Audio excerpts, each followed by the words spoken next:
దేవుని నామానికి మహిమ ఘనత ప్రభావం కలుగును గాక. పరిశుద్ధ గ్రంథంలో నుండి మార్కు సువార్త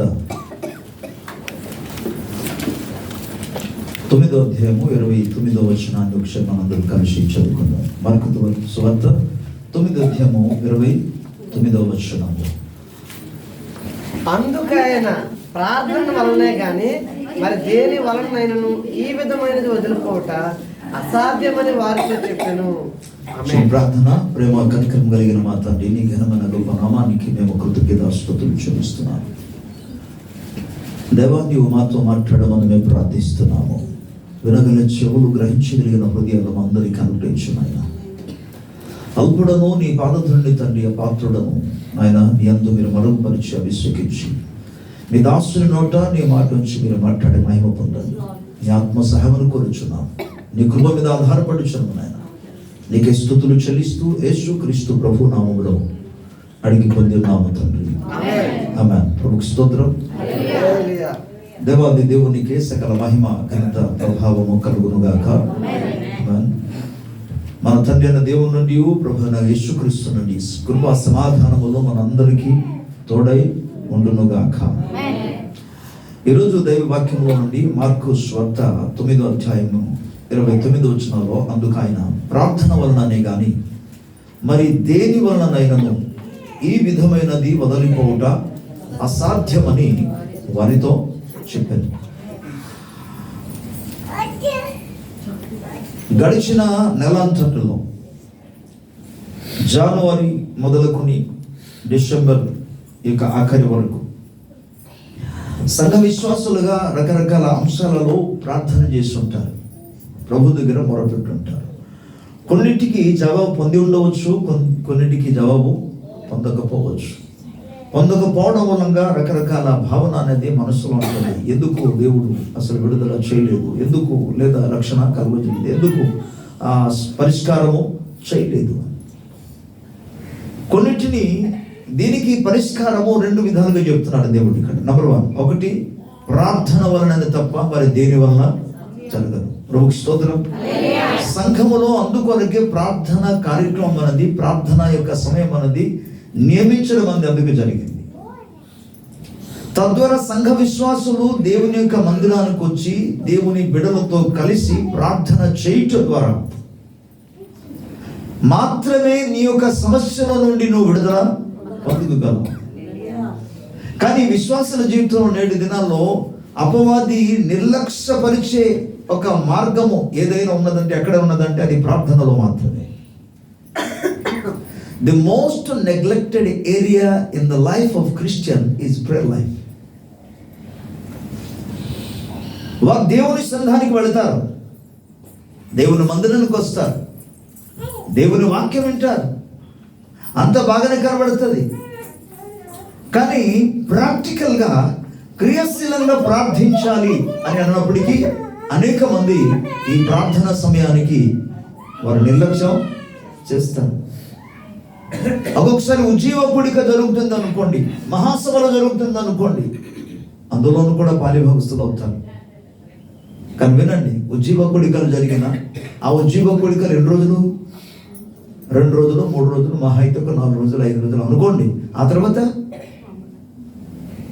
ఏ దైవజనుడితో వచ్చాడో ఉజ్జీవంగా వాక్య ప్రకటించి వచ్చి వెళ్ళిపోతాడు ఆయన, అంతే. ఒక 3 days తర్వాత లైఫ్ నీవు నీ జీవితాన్ని నువ్వే కంటిన్యూ చేసుకోవాలి. కనుక దానిని కొనసాగించడానికి అవసరం ఏంటంటే ప్రార్థన జీవితం. ప్రభుకి స్తోత్రం. అందుకే నీ వ్యక్తిగత జీవితంలో కానీ కుటుంబ జీవితంలో కానీ ఈ యొక్క ప్రార్థనలను కొనసాగకపోతే అంతవరకు ఆ దైవజనుడు వచ్చి ఉజ్జీవంగా ప్రసంగించని చెప్పినదంతా కూడా ఆ 3 రోజులతోనే ముగిసిపోతుంది. లేదు, దాన్ని కొనసాగించాలి అని అంటే నువ్వు తప్పకుండా ప్రార్థన సమయము గడపాలి. నేను మాట్లాడేది వ్యక్తిగత జీవితంలో చాలా మంది ప్రార్థనలో కూడా బలహీనలుగా ఉన్నారు. వ్యక్తిగతంగా ఒకవేళ ప్రార్థన చేసినప్పటికీ సంఘపరంగా ప్రార్థన చేయాలి. ఎందుకు అంటే బైబిల్ గ్రంథంలో యేసు ప్రభు ఒక మాట అన్నాడు, ఇద్దరు ఏకీభవించి, మత్తయి సువార్త 18:18 అంటాడు, మీలో ఇద్దరు ఏకీభవించి భూమి మీద దేన్నైతే బంధించుదురో అది పరలోకమందు బంధింపబడును, భూమి మీద మీరు దేన్నైతే విప్పుదురో అది పరలోకమందు విప్పబడును. అలాగ మాట్లాడుతూ మీరు ఇద్దరు ఏకీభవించి మీరు తండ్రిని ఏది అడుగుదురో అది తండ్రి వలన మీకు అనుగ్రహింపబడును అన్నాడు. స్తోత్రం. ఏకీభవించి కనుక అంతే మాత్రకుండా లేఖనం మరలా చెప్తుంది, యెషయా గ్రంథంలో మాట్లాడతారు, అలాగే సంఖ్యాకాండంలో కూడా మాట్లాడతారు. ఏమంటాడంటే మీలో ఒకరు 1000 మందిని తన ముందు, ద్వితీయోపదేశకాండం కూడా ఉంటుంది, 2 10,000 మందిని తన ముందు. అంటే ఒకరు ప్రార్థన చేయడం వేరు, 2 కలిసి దాని యొక్క ప్రభావం 10 రెట్లు పెరిగిపోతున్నాయి. స్తోత్రం. మనము అంత్య దినంలో ఉంటున్నాం. ఇప్పుడు మన సహజంగా సాధారణంగా సులువుగా జీవించిన కాలం కాదు ఇది. ఆధ్యాత్మిక జీవితంలో శత్రువు తన సమయము కొంచెమే అని తెలిసి వాడు తన చేయవలసినంత పనులు చేస్తున్నాడు, తన శక్తి అంతటితో పని చేస్తున్నాడు వాడు. మనమేమో దాన్ని తేలికగా ఉంచుకుంటూ మామూలుగా వెళ్ళిపోతున్నాం. మీరు గమనించండి, మనము శత్రు శక్తికి మించిన స్థాయిలో మనం జీవించాలి. శత్రు శక్తికి మించిన మన ప్రార్థన శక్తి కలిగి ఉండాలి. స్తోత్రం. అందుకే ఎవరో సంబడి ఒక దైవజనుడు అన్నాడు, అపవాది బైబిల్ పట్టుకుంటే భయపడాడు, తెల్ల వస్త్రం ధరించుకుంటే వాడు భయపడాడు,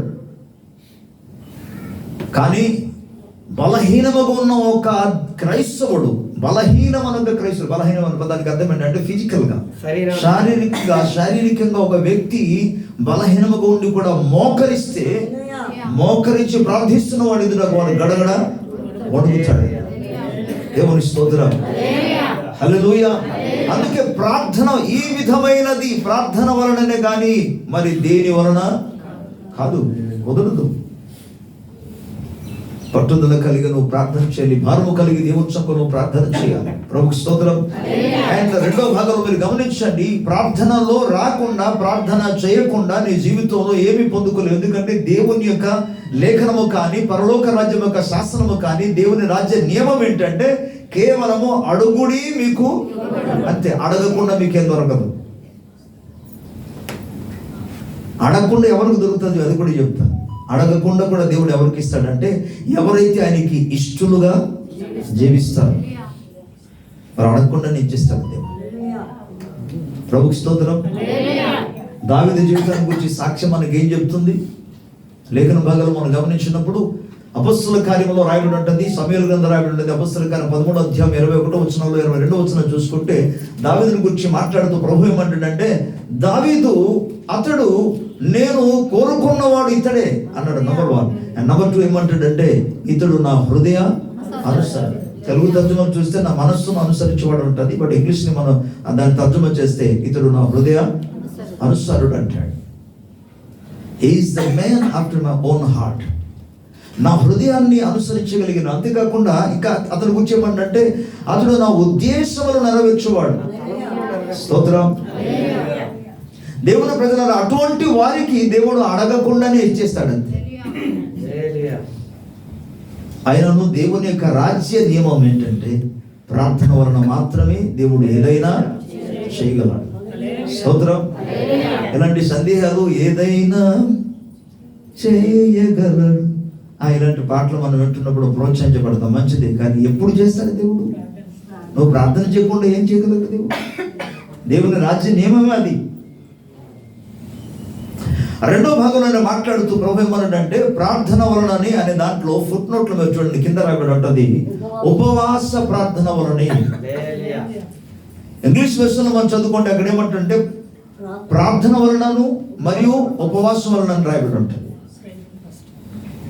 ప్రేయర్ అండ్ ఫాస్టింగ్ అని పదాన్ని వాడాడు. స్తోత్రం. మీరు నూతన సంవత్సరంలో ప్రవేశించబోతుండగా, మనమందరూ కూడా నూతన సంవత్సరంలో ప్రవేశించబోతుండగా ఒక అద్భుతమైన నిర్ణయాలు. ఎటువంటి నిర్ణయం అంటే ఇటువంటి నిర్ణయం ద్వారా నీ జీవితంలో ఒక నూతనమైన మలుపు కలుగుతుంది. స్తోత్రం. హల్లెలూయా. వినండి, దేవుడు సమస్తాన్ని అనుగ్రహించేవాడు, ఇందులో ఎటువంటి సందేహము లేదు. ఆయన దగ్గర సమస్తము ధారాళముగా ఉన్నది. ఆయన సర్వ సంపదల గని అయిన దేవుడు. ఆయన బుద్ధి జ్ఞానములు సర్వ సంపదములు ఆయన అందే గుప్తమై ఉన్నది. ఓకే, ఆయన భూమి ఆకాశములను కలిగించిన దేవుడు మాత్రం కాదు, భూమి ఆకాశములను ఆయన ఆస్తిగా కలిగి ఉన్న దేవుడు. ఆయన దేవునికి స్తోత్రం. He is the creator of heaven and earth and he is the possessor of heaven and earth. స్వాస్థ్యముగా కలిగిన దేవుడు, అంత స్వాస్థ్యం కలిగి ఉన్న దేవుడు ఆయన. ఇవన్నీ ఎవరికి ఇస్తాడు ఆయన? తన బిడ్డలకి కదా, తన బిడ్డల కోసమే కదా. పేరెంట్స్ వల్ల ఏదైనా సరే సంపాదించాలంటే ఎవరి కోసం? అది పిల్లల కోసమే తప్ప ఇంకెవరి కోసం? మరి తండ్రి అయిన దేవుడు ఇన్ని యొక్క స్వాస్థ్యం, ఇంత గొప్ప స్వాస్థ్యాన్ని ఆయన కలిగి ఉన్నది ఎవరి కోసం? భూలోకమే కాదు, పరలోక రాజ్యం కూడా ఇవ్వడానికి యేసు ప్రభువుని లోకానికి పంపించాడు ఆయన. స్తోత్రం. బట్ ఆయనకి ఇష్టలుగా జీవించాలి కదా. చూసారా, సమ్టైమ్స్ చాలా మంది దేవునికి అపార్థం చేసుకుంటారు. కానీ యాకోబు కుటుంబాన్ని మనం గమనిస్తే, యాకోబునకు 12 మంది కుమారులు. ఈ 12 మంది కుమారులలో శ్రద్ధగా వినండి, యోసేపును యాకోబు ఎక్కువ ప్రేమించాడు. అంటే ఆయన స్వార్థంగా ఏమైనా ప్రవర్తించాడా? మీరు పైన ఆలోచన చేస్తే యాకోబు స్వార్థంగా ప్రవర్తించారన్నట్టుగా అనిపిస్తుంది, కానీ నిజానికి కానే కాదు. కారణం, అతడు తండ్రికి ఇష్టడుగా జీవిస్తున్నాడు. తండ్రి దృష్టిలో ఏదైతే మంచిదో అది మాత్రం చేస్తున్నాడు. తండ్రికి లోబడి జీవిస్తున్నాడు. సమ్ టైమ్స్ అన్నదమ్ములు ఎక్కడైనా పొరపాటు చేసినా సరే, ఇదిగో పలానా వ్యక్తి ఇలా చేశాడు, పిల్లలు పొరపాటు చేశాడు నాన్న అని చెప్తున్నాడు అంటే, చెప్పేవాడు ఎలాగ ఉండాలి? ఇప్పుడు చెప్పిన వాళ్ళు వేరు అనుకోండి, వాళ్ళు తప్పు చేసి దొరికిపోతారని చెప్పేసి ముందుగా పలానా వ్యక్తి ఇలా చేశాడని చెప్పేస్తుంటాం, ఇది వేరు. కానీ యోసేపు ఎటువంటి వాడు అంటే, తన స్వభావాన్ని ఆయన కాపాడుకుంటూ వారి గురించి చెప్పేవాడు. అది చెప్పేది దేనికోసం? వారిని ఏదో ఇబ్బంది కలిగించడానికి కాదు. ఇలా చెప్తే యోసేపు హృదయంలో ఉన్న ఆలోచన అది, భావన అది ఏంటంటే, వీళ్ళు మరి చెప్తే నాన్నగారు వారికి బుద్ధి చెప్పడం ద్వారా వారు సరి అవుతారన్న ఉద్దేశంతో అని చెప్తున్నాడు తప్ప మనలాంటి శుభం కాదు ఆయనకి. మన శుభం ఎలాగుంటుంది? మనం చెప్పేద్దాం, ఆ తర్వాత 2 వాళ్ళు వేస్తారు లేదు, అది మన ఉద్దేశం. కానీ యోసేపు హృదయం అలాంటిది కాదు. అందుకే యోసేపునకు యాకోబు ఏమాత్రము కూడా కుమారుల మధ్యలో ఎటువంటి వ్యత్యాసముతో కానీ లేదా పక్షపాతముతో కానీ ప్రేమించలేదు. అతని దృష్టికి, యోసేపు ఆ యాకోబు దృష్టికి సరిగ్గా ప్రవర్తించినందుకు, దేవునందు భక్తి కలిగి జీవించినందుకు, అదేవిధంగా మీరు గమనించండి, ఆ కారణాన్ని బట్టి యాకోబు యోసేపును అందరికంటే ఎక్కువ ప్రేమించాడు. స్తోత్రం. అండ్ ఎక్కువగా ప్రేమించినందుకు ఇక వస్త్రాలు కొనిచ్చే విషయంలో విచిత్రమైన, మిగతా వాళ్ళందరూ కూడా మామూలు డ్రెస్సులు ఇస్తే ఈయనకి మాత్రం రంగురంగుల డ్రెస్సులన్నీ కూడా విచిత్రమైన పదం ఒకటి వాడాడు తెలుగులో. ఓకే, ఆ విచిత్రమైన డ్రెస్సులు కొనేసి ఇచ్చేవాడు, కుట్టించి ఇచ్చేవాడు మిగతా వాళ్ళందరికంటే. వాటికి కారణం రకరకాలుగా ప్రజలు చెప్పవచ్చు, కానీ ఒక విషయం మనం గమనించాలి, అతడు తండ్రికి ఇష్టడుగా. అప్పుడు దేవునికి ప్రజల పట్ల ఎటువంటి పక్షపాతము లేదు.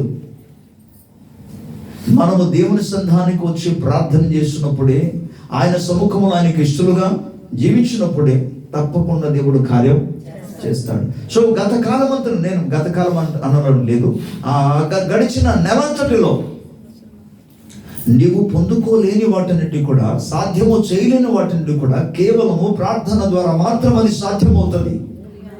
అండ్ రెండోదిగా ఉపవాస ప్రార్థన ద్వారా మాత్రమే. స్తోత్రం. ఉపవాస ప్రార్థన అన్న వెంటనే మీకేమనిపిస్తుంది?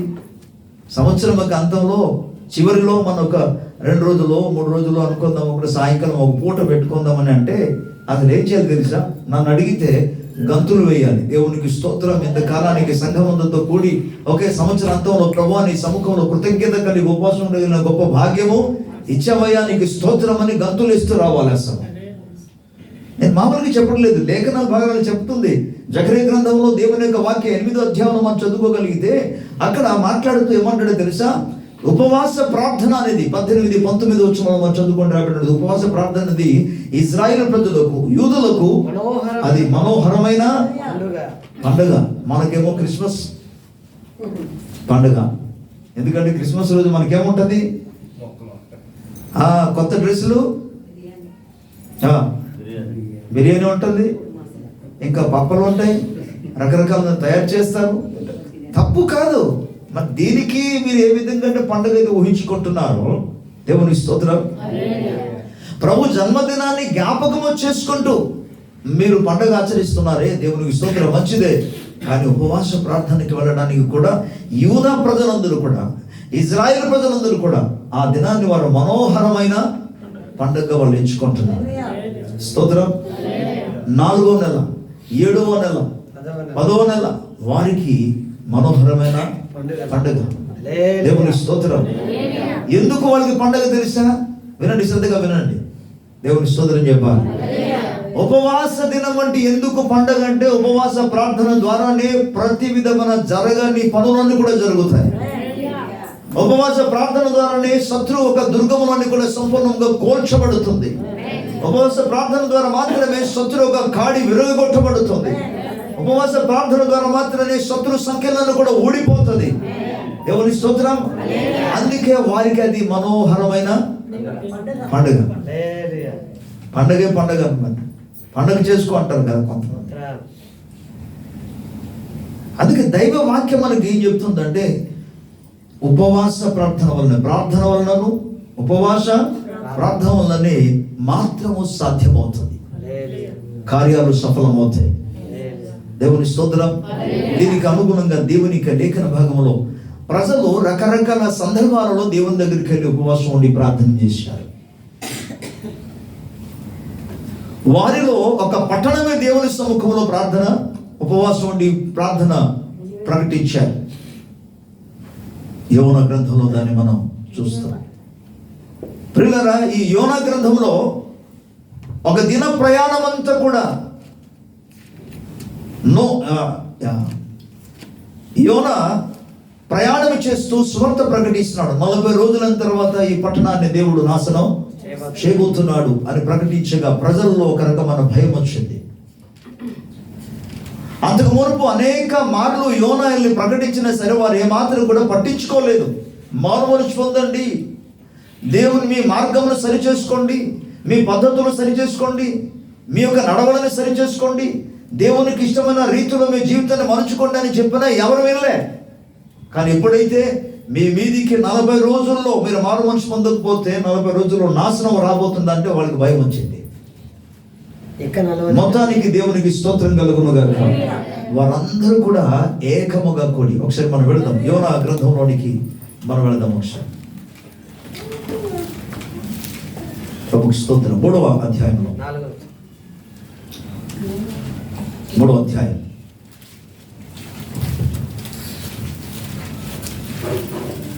5వ వచనం చదువుకుందాం. నినెవే పట్టణపు వారు దేవుని యందు విశ్వాసం ఉంచి ఉపవాస దినము చాటించి కనులేమి అల్పులేమి అందరూ గోనె పట్ట కట్టుకొని ఆ సంగతి నినెవే రాజునకు వినబడినప్పుడు అతడును తన సింహాసనం మీద నుండి దిగి తన రాజవస్త్రమును తీసివేసి గోనె పట్ట కట్టుకొని బూడిదలో కూర్చుండెను. దేవుని స్తోత్రం. హల్లెలూయా. మీరు ఇక్కడ గమనించండి, 4వ వచనములో నినెవే పట్టణానికి వెళ్ళి యోనా ప్రకటించిన తర్వాత ఆ ప్రజలు ఎంతమంది అయితే విన్నారో వాళ్ళందరూ కూడా ఉపవాస దినం ప్రకటించారు. స్తోత్రం. ఇది ఉజ్జీవ కూడిక కాదు, ఉపవాస కూడిక. ఉపవాస కూడికను వాళ్ళు ప్రకటించారు. ప్రకటిస్తే వచ్చి అనేక మంది ఉపవాసం ఉండి ప్రార్థన చేస్తుండగా ఈ వార్త రాజుగారి దగ్గరికి అందిందట. ఏమైంది, కొన్ని ప్రాంతాల్లో ఆయా స్థలాల్లో కొంతమంది ప్రజలు ఉపవాసం ఉండి ప్రార్థన చేస్తున్నారన్నారు. అసలు ఏడు జరిగింది అని అంటే అతనికి వార్త తెలిసింది, పలానా ఈ విధంగా జరిగింది. 40 రోజుల లోపల కానీ మీరు మారు మనసు పొందకపోతే, మీ యొక్క మార్గమును కానీ సరి చేసుకోకపోతే, మీ త్రోవలను కానీ మీరు దిద్దుకోకపోతే ఈ పట్టణం మీదకి నాశనం వస్తుందని చెప్పారండి అన్న వెంటనే అందుకే ఉపవాసం ఉంటున్నారండి. ఈయన కూడా ఏం చేశారంటే రాజుగారు కూడా తన సింహాసనం నుండి కిందకి దిగి తన రాజవస్త్రమును పక్కనే పెట్టి గోనె పట్ట కట్టుకొని బూడిద మీద కూర్చుని తల మీద నూనె పోసుకుంటూ ఉపవాసం ఉండడం మాత్రం కాకుండా తన దగ్గర ఉన్న తన యొక్క స్టాఫ్ మెంబర్స్ అందరినీ కూడా, అక్కడ మంత్రులందరినీ కూడా ఆజ్ఞాపించాడట. దేవుని స్తోత్రం. కొద్ది మంది మాత్రం ఉపవాస ప్రార్థన చేస్తుండగా రాజుగారికి ఆ వార్త వచ్చి రాజు కూడా తన సింహాసనం దిగి వచ్చి ఉపవాసం స్టార్ట్ చేస్తూ ఆ తర్వాత రాజుగారు ఏం చేశారంటే మొత్తం పట్టణానికి ప్రకటన చేసేసారు. పట్టణంలో ఉన్న ప్రజలందరికీ ప్రకటన చేశారు, అందరూ ఉపవాసం ఉండి ప్రార్థన చేయాలి. కేవలం మనుషులు మాత్రం కాదు, అసలు పశువులు కూడా ఫాస్టింగ్ ఉండాలన్నాడు. మేత మేయకూడదు. అంత కరాఖండిగా ఉపవాసం ఉండి దేవుని సముఖంలో పశ్చాత్తాపము వారు చెందారు. వారి మీదికి రావాల్సిన నాశనంలో నుండి, ఉగ్రతలో నుండి ఉపవాస ప్రార్థన ద్వారా వారు తప్పించుకున్నారు. ప్రభుకు స్తోత్రం చెప్పాలి గట్టిగా హల్లెలూయా. పిల్లరా, గత కాలములో సాధ్యము కానిది, గత నెలలలో సాధ్యము కానిది నీ జీవితంలో సాధ్యము కావాలి అంటే నువ్వు ప్రార్థించాలి, ఉపవాస ప్రార్థన చేయాలి. దీనికి there is no other any short cut way. ప్రార్థన ద్వారా మాత్రం జరుగుతుంది. స్తోత్రం హల్లెలూయా. మీరు ఈ వీరి జీవితంలో మాత్రం కాకుండా దేవుని యొక్క ఉగ్రతలో నుండి తప్పించుకున్నారు. వీరు నాశనంలో నుండి వారు తప్పించుకున్నారు. ఎవరి దగ్గర? డైరెక్ట్గా దేవుని దగ్గరికి వాళ్ళు వెళ్ళి, ఉపవాస ప్రార్థన నేను దేవుని సన్నిధానానికి నడిపిస్తుంది. ఉపవాస ప్రార్థన అనేది దేవునికి సమీపానికి నడిపిస్తుంది, దగ్గరికి నడిపిస్తుంది. స్తోత్రం. ఉపవాస ప్రార్థనలో నీ యొక్క జీవిత స్థితిగతులను చూసుకొని సరిచేసుకోవడానికి అవకాశం కలిగిస్తుంది. స్తోత్రం హల్లెలూయా. ఉపవాస ప్రార్థనలో దేవుడు నిన్ను దర్శిస్తాడు, నీ జీవితంలో ఆయన అద్భుత కార్యం చేస్తాడు. ఆయన దర్శిస్తే నీ స్థితిగతులు ఏంటో నీకు అర్థమవుతుంది. అప్పుడు దేవుని దగ్గర నువ్వు ఒప్పుకుంటావు. అదే కదా యెషయా గ్రంథం 6వ అధ్యాయంలో మనం చూడగలం. ప్రవక్త యెషయాకు ప్రభు యొక్క దర్శనం కలిగినందుకు ఆయన తన స్థితిగతులు చూడగలిగినందుకు అంటాడు, అయ్యో నేను అపవిత్రమైన పెదవులు గలవాడని, అపవిత్రమైన జనాంగం మధ్య నివసించుచున్నానే, నేను నశించి తిని అన్నాడు. నేను చూశాను, ఇప్పుడు నా పనికి అయిపోయింది అంటున్నాడు. నేను చనిపోతానే అన్నాడు. ప్రభు అంటున్నాడు, చనిపోరా బాబు, కానీ నువ్వు బాగవుతావు, నువ్వు బాగుపడతావు. అపవిత్రుడని ఒప్పుకున్నావు కదా, అపవిత్రమైన జనాంగముల మధ్య నివసిస్తానని అన్నావు కదా, నా పెదవులు అపవిత్రమైన అన్నావు కదా. అందుకే ఇదిగో నేను ఈ యొక్క బలిపీఠం మీద యొక్క నిప్పును నీ యొక్క పెదవులను దేవుని స్తోత్రం. ఇది నీ పెదవులకు తగిలినందుకు నీవు పాపమునకు ప్రాయశ్చిత్తము పొంది ఉన్నావు, నీ దోషమును తొలగిపోయినది, నువ్వు ఇప్పుడు నీతిమంతుడుగా తీర్చబడ్డావు, శిక్షలో నుండి నీవు తప్పించబడ్డావు. స్తోత్రం. ఇక నువ్వు భయపడవలసిన పనే లేదు. ప్రభుకు స్తోత్రం. ఉపవాసం ఉండి ప్రార్థన చేయండి. మందిరాలు ఎప్పుడు కూడా తెరవబడి ఉంటుంది. స్తోత్రం. మీరు దేవుని మందిరానికి వచ్చి ప్రార్థన చేయాలన్నప్పుడు తాళం కావాలంటే బ్రదర్ని అడగండి, ఇస్తారు. లేదా మామ అడగండి, నా దగ్గర ఉంది, బ్రదర్ దగ్గర ఉంది తాళం, will give it the key. మీరు వచ్చి ఓపెన్ చేసి ఉపవాసం ఉండి చర్చిలో ప్రార్థన చేయండి. ప్రార్థనకు ఎవరికి ఆటంకం లేదు. You may come any time. ప్రార్థన చేయడానికి మీరు ఏ సమయంలో సరే దేవుని మందిరానికి రావచ్చు, వచ్చి ప్రార్థన చేయవచ్చు. దేవుని స్తోత్రం కలుగుతుంది. హల్లెలూయా. అదే సమయంలో సంఘము ద్వారా ఏర్పాటు చేసిన ప్రతి ప్రార్థన కూడికల్లో ముఖ్యముగా నువ్వు పాలిభాగస్తులు అవడానికి ప్రయత్నం చేయాలి. దేవుని స్తోత్రం. హల్లెలూయా. ఇది దేవుని యొద్ద నుండి వాళ్ళు విడుదల పొందుకున్నారు, ప్రార్థనకు జవాబు పొందుకున్నారు ఉపవాస ప్రార్థన ద్వారా. ప్రభు స్తోత్రం. మనం కొంచెము ఒకవేళ ఎస్తేరు గ్రంథంలోనికి మనం వెళితే అది ఎక్కడంటే ఒక రాజుగారి శాసనములో నుండి, మరణ శాసనములో నుండి వారు విడిపించబడడానికి దేవుని సముఖంలో వారు కూడా ఉపవాస ప్రార్థన ప్రకటించారు. మీరు గమనించండి, ఇక్కడ 4వ అధ్యాయంలో, ఎస్తేరు గ్రంథం 4వ అధ్యాయము 16వ వచనాన్ని ఒకసారి మనం చూద్దాం.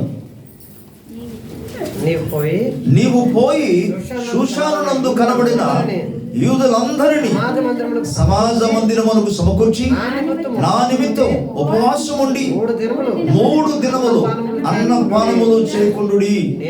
నేనును నా పనికెత్తులను కూడా ఉపవాసమందుము ప్రవేశించుట న్యాయము వ్యతిరేకముగానున్నను.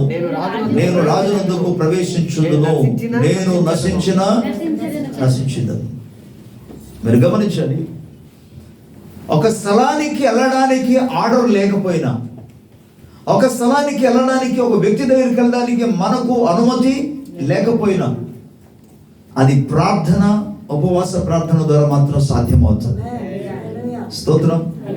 మొదటిది, వెళ్ళడానికి అవకాశం లేదు, అనుమతి లేదు. ఇప్పుడు అనుమతులు వేరు, కానీ రాజుగారి దగ్గరికి ఒక వ్యక్తి, ఈవెన్ కుటుంబ సభ్యుల్లో కూడా ఎవరు వెళ్ళడానికి వెళ్ళదు. ఎందుకంటే ఎస్తరు తన సాక్ష్యం ఇస్తుంది. ఏమని?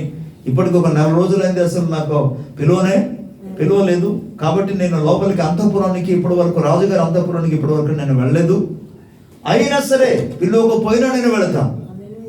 ఎందుకంటే పిలువకుండా ఎవరైనా వచ్చారంటే రాజులకు ఒక స్ట్రిక్ట్ నియమం ఉన్నది. ఏంటంటే వారు ఏదో హాని చేయడానికి వస్తున్నారని. మీరు రాజుల గ్రంథాల్లో కానీ దినవృత్తాంత గ్రంథాల్లో కానీ మీరు చదువుకోగలిగితే అక్కడ ఏమి రాయబడిందంటే, కొంతమంది తమ సొంత కుటుంబ సభ్యులను, సింహాసనము కోసమని సొంత కుటుంబ సభ్యులను చంపివేశారు. మరి ముఖ్యంగా మనకు కనబడతారు ఎవరంటే అతల్య అనే ఆమె.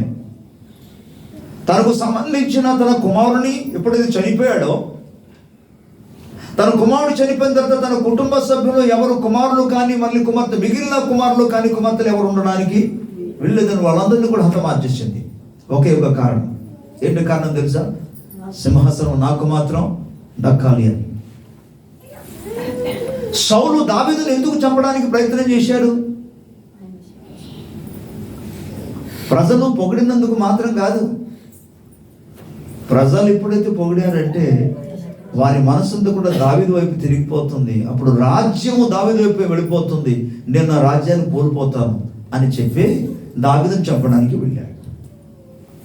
సో ఇక్కడ మీరు గమనించండి, ఆ దినాలలో సొంత స్వజనులని కూడా ఎవరిని చూసేవారు కాదు రాజులు.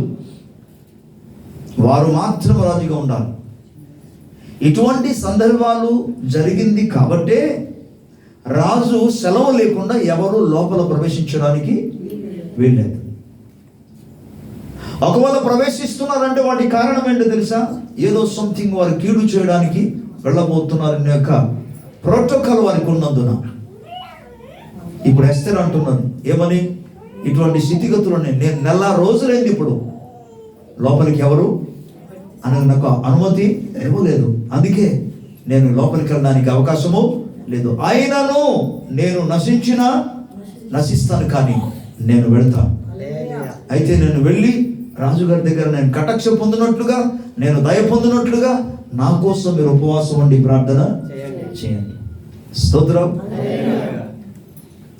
రాజుగారి దగ్గరికి వెళ్ళాలి, ఆయన కటాక్షలను పొందుకోవాలి. రెండోదిగా నేను చేసిన మనవి ఆయన అంగీకరించాలి. దీనికోసం మీరు ఉపవాసం ఉండి ప్రార్థన చేయండి. ప్రభుకి స్తోత్రం చెప్పండి. హల్లెలూయా. అంతకుముందు జాగ్రత్త వినండి. కొన్ని సందర్భాల్లో మనం ఒక్కటి చేసేద్దామని అనుకుంటాము, మంచి విషయమే. కానీ మరీ మంచిది ఏంటో తెలుసా? ఒక్కడ కాదు, కలిసి చేయడం మంచిది. కారణం ఇదే లేఖనాన్ని బట్టి మీకు చెప్తున్నాను, ఈ ఎస్తేర్ గ్రంథాన్ని బట్టి చెప్తున్నాను.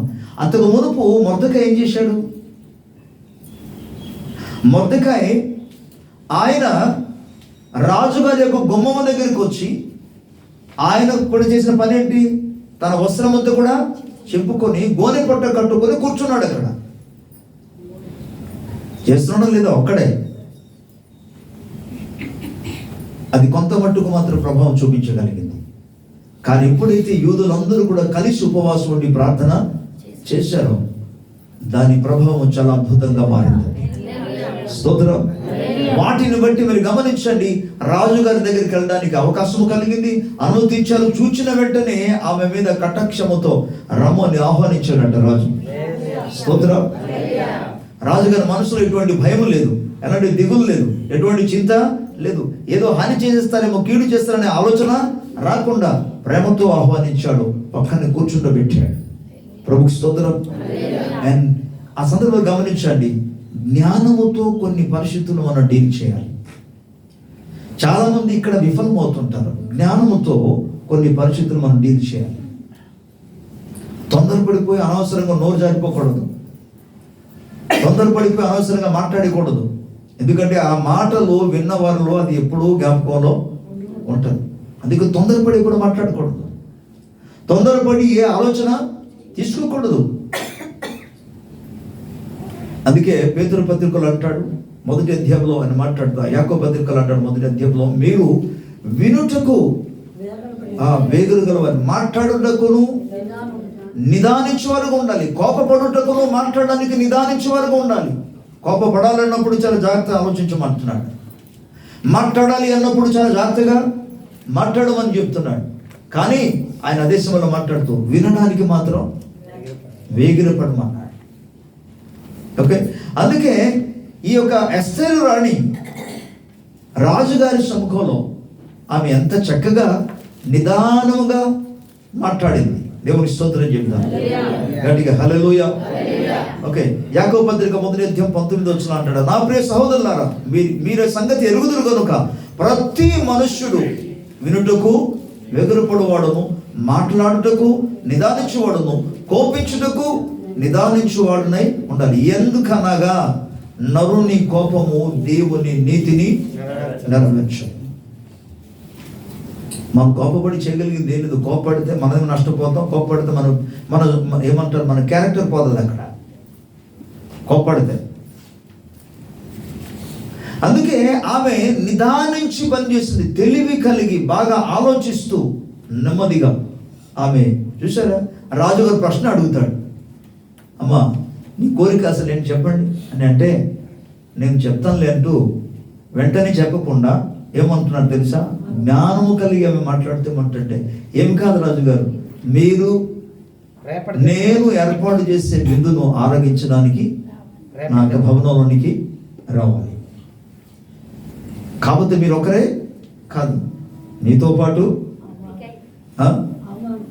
హామాను కూడా రావాలి. ఫస్ట్ డే అయిపోయింది, సరే ఇప్పుడు పెట్టారు కదా, భోజనం పెట్టారు కదా, అంత బాగున్నది, ఏంటి అసలు విషయం చెప్పు అని అంటే, రేపు కూడా మీరు రావాలి అన్నారు. మళ్ళా నెక్స్ట్ డే వచ్చారు. నెక్స్ట్ డే రెండో రోజు వెళ్ళిన తర్వాత, సరే 2 రోజులు ఇప్పుడు అయిపోయింది అమ్మా, అసలు నీకు అసలు ఏంటి, అసలు నీకేం కావాలో చెప్పు అసలు అని అంటే, మరుసటి రోజు కూడా రావాలి అనిపించి మరుసటి రోజు వచ్చాను. 3వ దినాన వచ్చిన తర్వాత అప్పుడు నెమ్మదిగా చెప్తుంది. అది కూడా డైరెక్ట్గా, ఇదిగో ఈ యొక్క హమాన్ అనే వ్యక్తి ఇలా చేశాడు అలా చేశాడని చెప్పలే. అయ్యా ఏమని చెప్పగలం, నా జనుల మీదికి మరణ శాసనం విధించబడి ఉండగా, నా ప్రజలందరూ నా పట్టణమందరూ కూడా సమాధిల వల్ల మారబోతుండగా ఏమని చెప్పమంటారు? అప్పుడు రాజే ప్రశ్న అడుగుతున్నారు, మీ జనులకి మరణ శాసనం రాసింది ఎవరు? మీ పట్టణాన్ని కూడా సమాధుల దొడ్డుగా మార్చేది ఎవరు అసలు అంటే, అప్పుడు అంటుంది, అయ్యా ఎవరో కాదు, 3 రోజులు మనతో పాటు వచ్చిన భోజనానికి వచ్చాడు కదా, భోజనం చేశాడు కదా, ఇదిగో ఈయనే అన్నాడు. పిలిచిన వెంటనే వెళ్ళి ఎలా జరిగిపోయింది అలా జరిగిపోయింది. కొన్ని విషయాలు మీరు జాగ్రత్తగా మాట్లాడి ఇలాగ చేయటం మూలంగా ఆలోచించిన వారికి, పురుషునికి కొన్ని సందర్భాల్లో ఇలాగ మనం జాగ్రత్తగా తెలివి కలిగి చెప్పడం మూలంగా వారు కూడా బీపీ రాకుండా నెమ్మదిగా ఉంటారు. లేకపోతే వెళ్ళిన వెంటనే చెప్పేశాను అనుకో, అందుకే కదా కొంతమందికి కోపం బీపీ వచ్చేసిన వెంటనే ఎక్కడ ఉన్నాడు వాడు అని వెతుకుతాడు, ఏ గదిలో ఉన్నాడు అని చెప్పేసి వెళ్ళి 2 అయిపోతుంది అంతే. ప్రార్థన పూర్వకంగా మనం వెళితే ఉపవాస ప్రార్థన అంతా కూడా అన్ని కంట్రోల్ చేస్తుంది. స్తోత్రం. దేవుడు జ్ఞానం అనుగ్రహిస్తాడు, తెలివినిస్తాడు, ఎలాగో డీల్ చేయాలి వారి సహాయం చేస్తాడు. దేవుని స్తోత్రం కలుగును.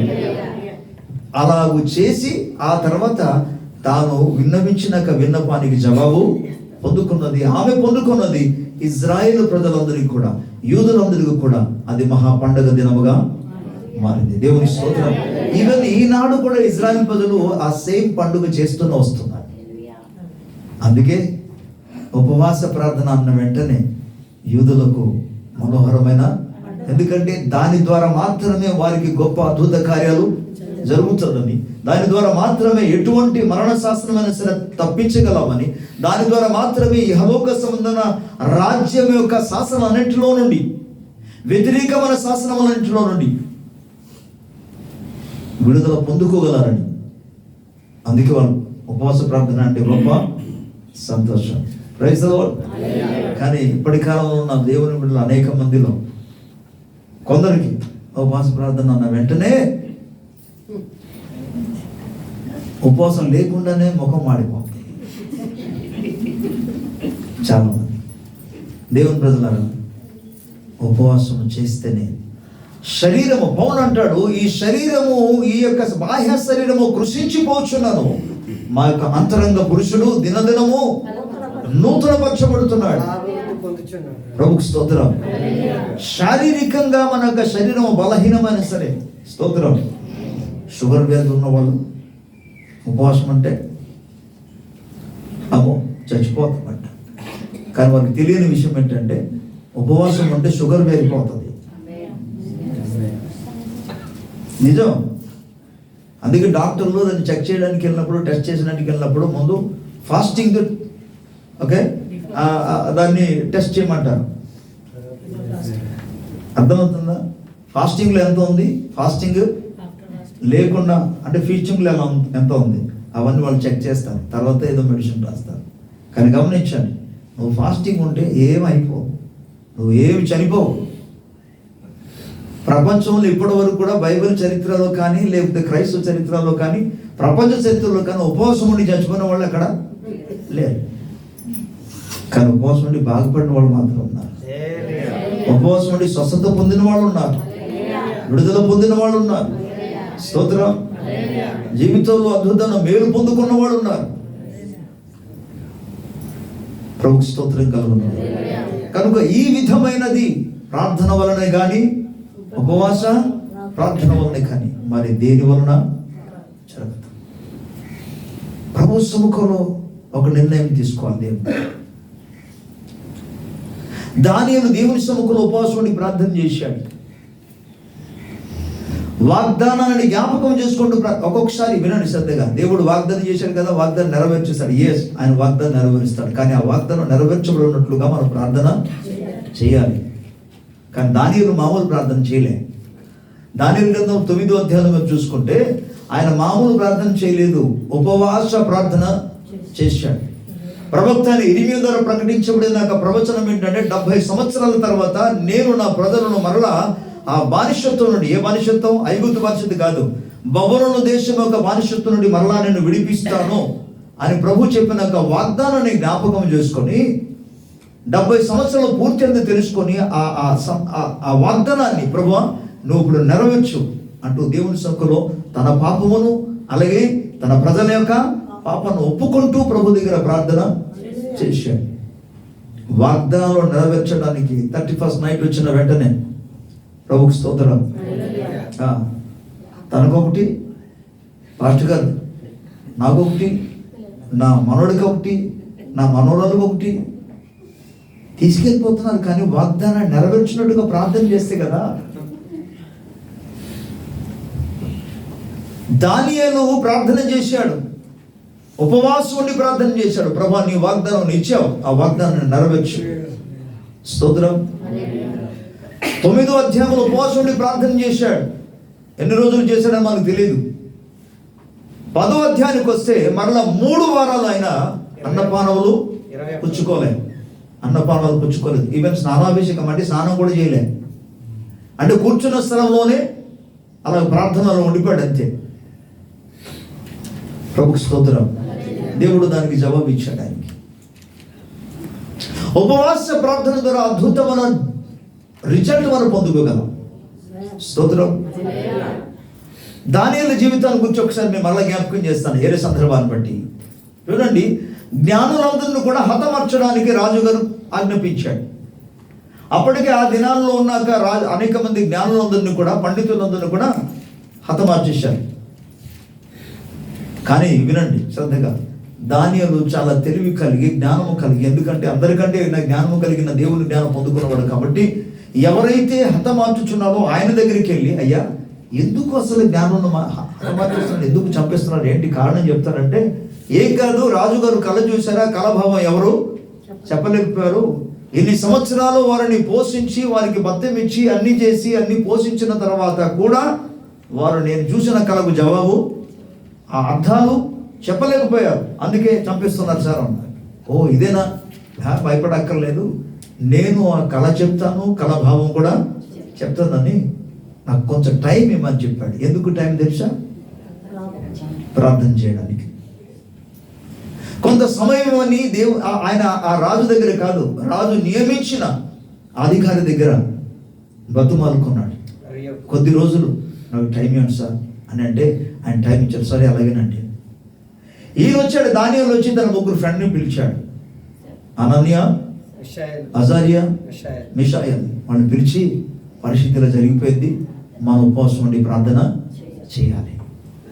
ప్రభుకి స్తోత్రం చెప్పాలి.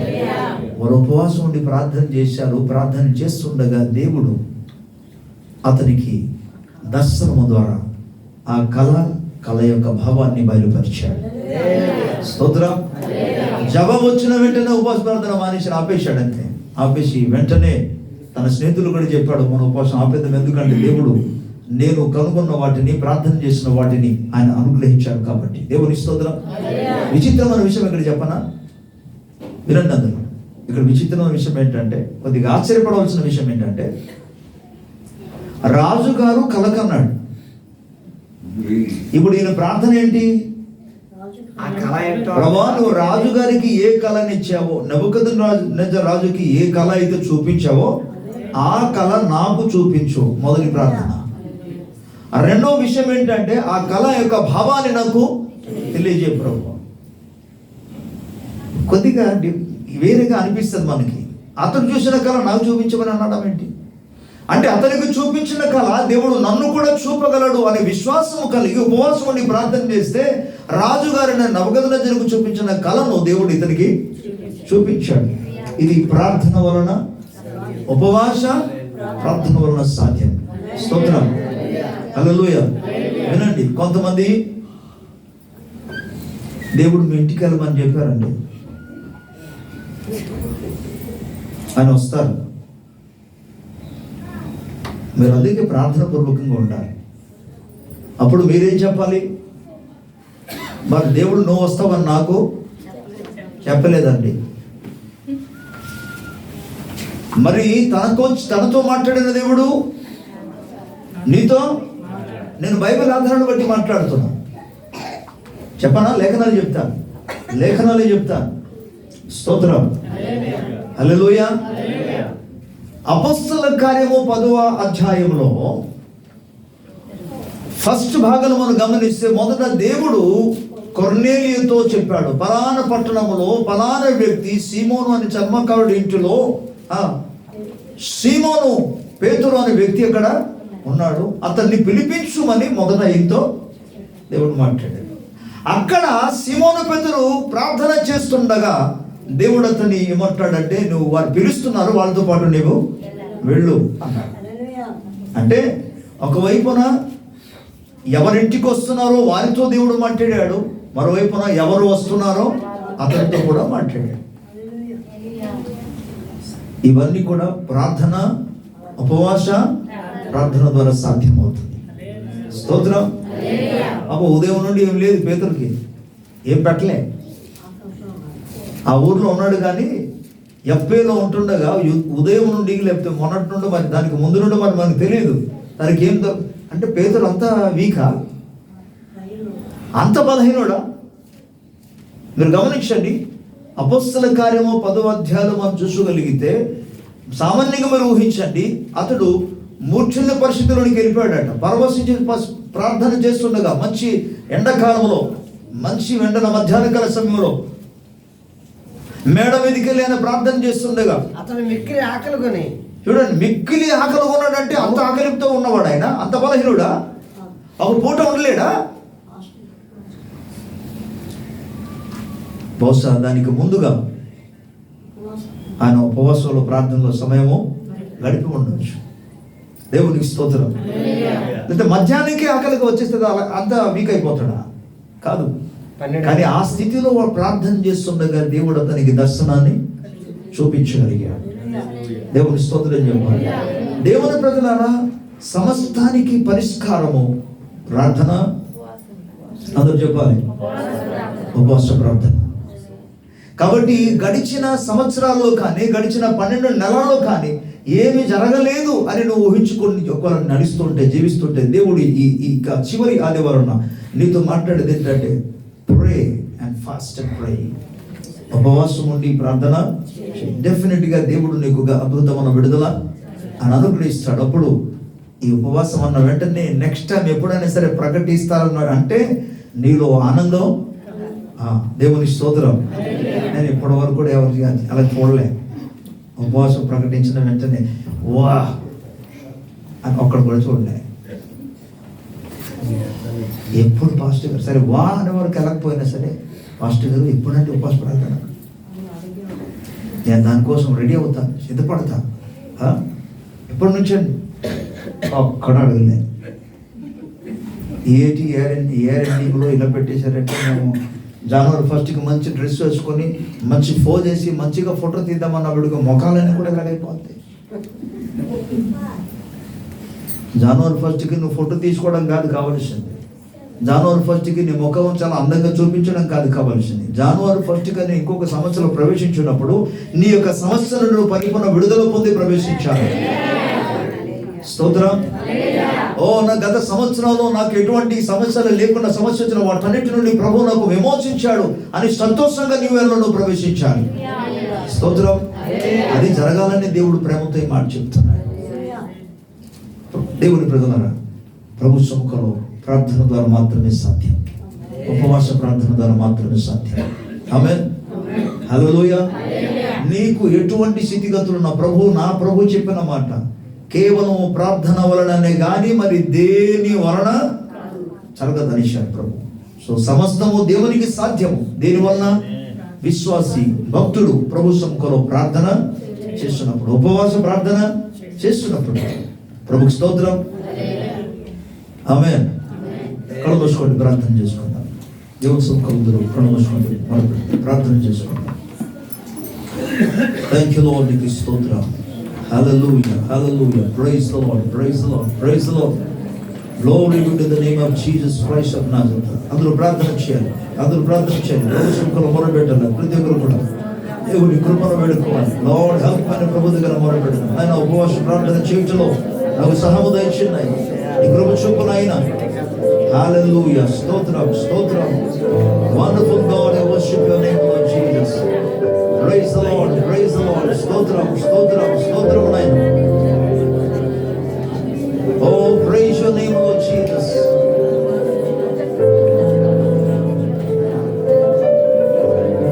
Jesus, Son of the living God, Son of the living God. సజీవుడైన దేవుని కుమారుడని వందనాలు ప్రభు. దేవా, నా హృదయం తాకండి. నిజమే, నా జీవితంలో అనేక పరిస్థితులు నా బంధకాలు ఉన్నాయి ప్రభు. అనేక విషయాలు పరిస్థితులు లేని స్థితిలో ఉన్నాయి. నీ సముఖంలో ప్రార్థించడానికి, ఉపవాసంలో ప్రార్థన చేయడానికి నాకు సహాయం తెచ్చిన విడుదల బ్రతుకులు ప్రభు మార్పు లేదు. ఎంతో కాలం నుండి వినండి శ్రద్ధగా దేవునికి స్తోత్రం. ఎంతో కాలం నుండి ప్రభు మెడిసిన్ యూజ్ చేస్తున్నాను కానీ నాకు ఆరోగ్యం రావటం లేదు. నాయన, I want to see a mighty miracle in my life. నా జీవితంలో అద్భుతం చూడాలనుకుంటున్నాను ప్రభు. O Lord, help me Lord. దావీదు కుమారులను కరుణించమని ప్రభు దగ్గర మనం వేడుకుందాం. ఇవాళ షకరబల వషదనియలము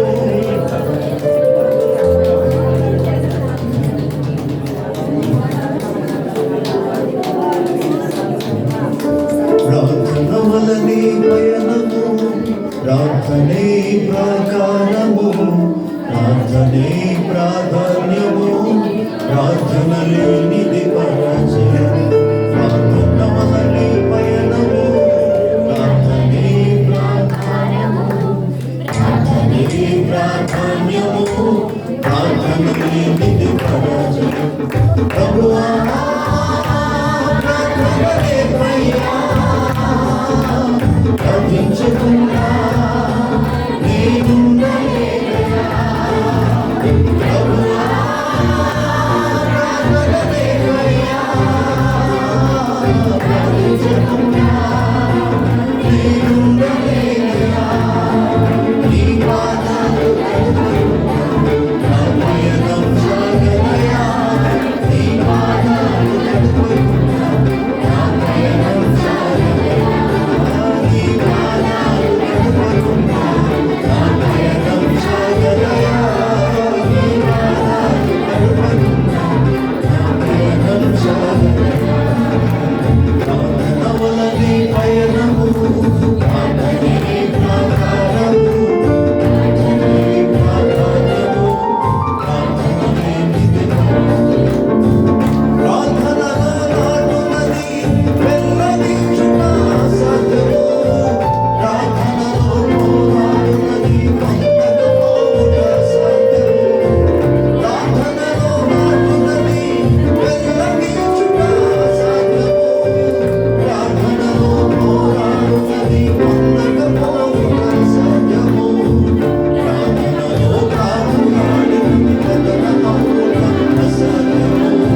ఆత్మతో ప్రతి ఒక్క వ్యక్తిని మీరు తాకమని ప్రార్థిస్తున్నాను.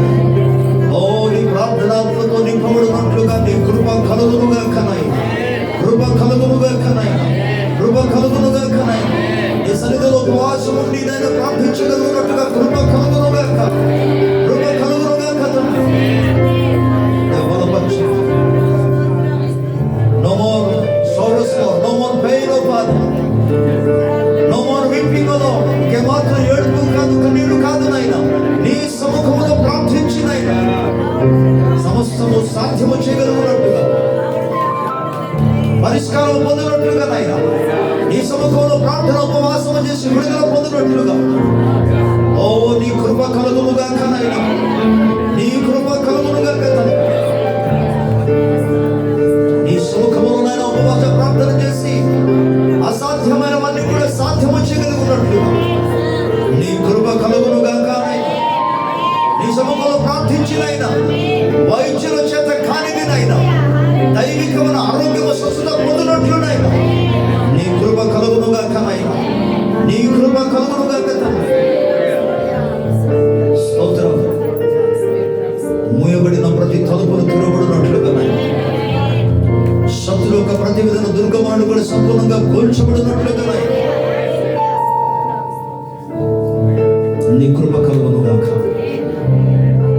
ఈ మాటలు ప్రతి హృదయంలో నాటబడి నూతనగా ఫలించినట్లుగా నీ సహాయం అనుగ్రహించమని కోరు. యేసు ప్రభు నామములో వేడుకొనుచున్నాము తండ్రి. ఆమేన్. God bless you.